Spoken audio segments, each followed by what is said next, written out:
Gabriel Tan here with Rhysh, Roshan. We are looking at Asian football once again with the Asian qualifiers for the 2022 FIFA World Cup coming up. Now, straight away, Rush, we're looking at this big one. It's Iraq versus Iran. Now, we've looked at these teams before because they also faced off in the second round. It's only been a few months, but Rush, for you, has anything changed between the two teams and this matchup? Can we expect anything different? Look, familiar foes, but plenty of changes, I think, especially on the coaching front. We know Iraq have recently changed head coaches with Dick Advocat coming in, replacing Srečko Katanac. And of course, we remember the last time Iraq beat Iran by 2-1, second round qualifying. Mark Wilmots was still in charge of Iran. That didn't go well at all.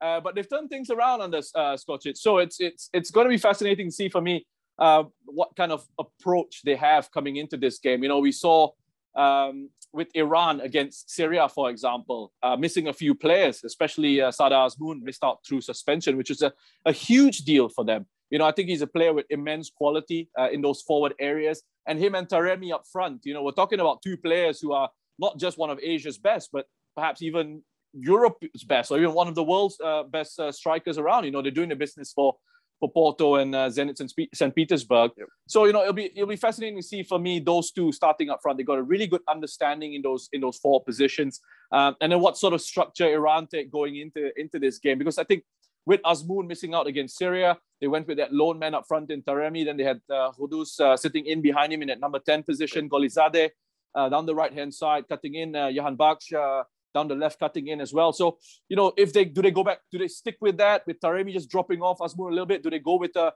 4-4-2? Perhaps Estelahi coming into central midfield. I'd like to see him play because I think he gives them a little bit more control in those positions. Yep. Yes, there's some question marks about his fitness, but still, in terms of his on-the-ball technical quality, he can absolutely drive the game for them in those positions. So it's going to be interesting for me to see, Gabe, because I'm thinking about Iraq as well under Dick Advocat, and they look very structured, very solid, very disciplined and organized against Korea Republic. 4-5-1, 4-4-2 at times, but not so open and expansive. I want to get your thoughts on whether you think that's going to change in this game against Iran.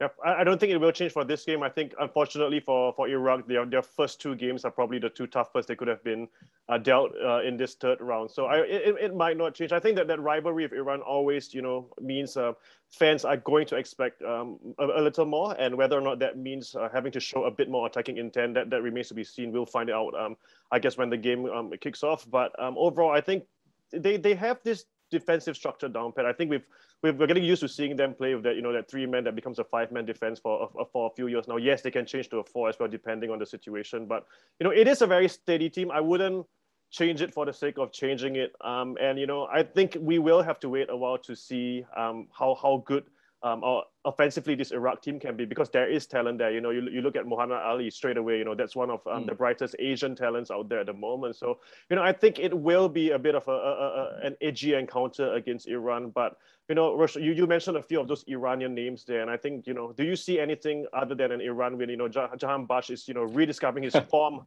since that spell in Brighton, now back in the Eredivisie doing well. Is there any chance Iraq can get a result out of this? Look, I think, you know, what you mentioned was interesting a little bit earlier. And you talked about Korea Republic and Iran being perhaps Iraq's biggest challenges in this group so far, and two tough opening matches.